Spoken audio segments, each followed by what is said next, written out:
The 2016 edition of Hell in the Cell is over, or as I like to think that maybe they might just rename this one, Did They Really Just Kill and Castrate Sasha Banks in Her Hometown?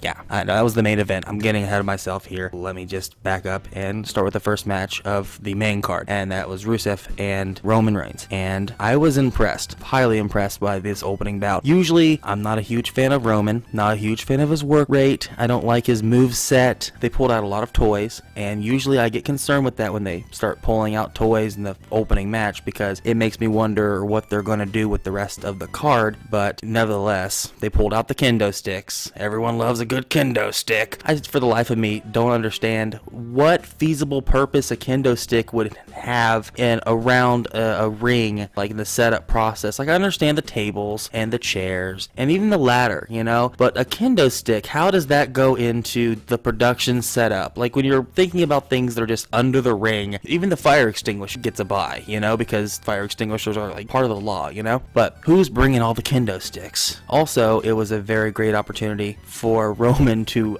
love the fact that he was wearing a vest when he was taking those kendo stick shots from Rusev. I thought that it was also very interesting that they said that there was a wicked spear. Wonder if that's just because they were in Boston. Wicked. And of course, the cool down match was Bayley versus Dana Brooke, and honestly, the match only interested me because I wanted to see exactly how much offense they were going to let Bayley take before she just beat Dana. It was exactly what a cool down match should be. And then next we have the realest guys in the room, and they came out and they laid fire on the microphone. I definitely think that they won the contest for most hometown Boston references in a single promo. Genius. I stood by the fact that the club were going to win this match. I knew the club was going over here because they had to pull off a win because they have to be legitimate tag team champion contenders. So the club won. I know. I was right again. Everyone hates it when I'm right. Get used to it. So yeah, as soon as the cell went down for the second time, I was kind of biting my nails a little bit, I'm not going to lie, and I was wondering if Vince had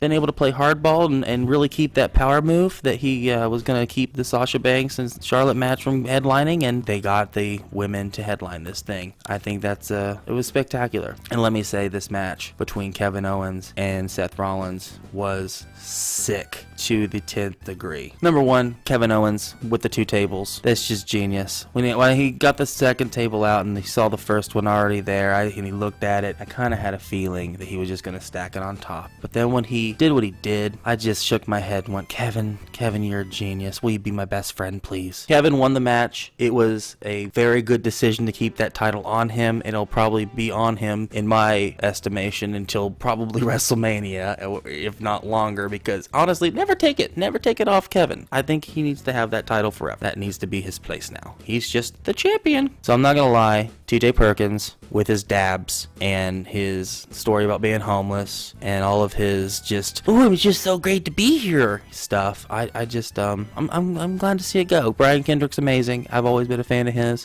He's done a lot. I mean, number one, he did the WWE a huge favor by polishing up Eva Marie. He gave sliced bread number 2 to Eva Marie as her finisher, which is the reason why now he has to do that weird pirate choke thing. The New Day versus Cesaro Sheamus. It was good. I can't say anything bad about it. It was exactly what I wanted it to be. It ended in some kind of shenanigans, and the New Day yet again proved that they are the most unique specimen ever in sports entertainment, where they can just do so many dastardly things, keep those belts just like a heel, but they just can't get enough love. I'm glad they won. I'm glad they didn't win, but they won at life, really. And now we get to the main event. Boy, that happened for realsies. Sasha Banks started the match with normal ring attire and ended wearing a thong. Charlotte just shoved that thing all the way up her butt, and people all around the world rejoiced. On the post show, Jerry Lawler couldn't even really talk about the match because I could tell that his eyes were just glossed over and he just kept thinking about Sasha Banks' ass crack. And after a bunch of violence, and even more violence, and some really cool moves and some good offense by Sasha, and I mean, it looked like she was gonna win it a couple times even, Charlotte just beat the piss out of her a bunch and then pinned her, and that was it. It was unceremonious. The crowd had all of its life sucked out of it. I can't imagine how depressing it must be for those people all walking back. They're like, yeah, our hometown girl got the main event, but she died. So that was Hell in a Cell 2016. Fun times, kids. For some occurrences, I'm the Varble. I'm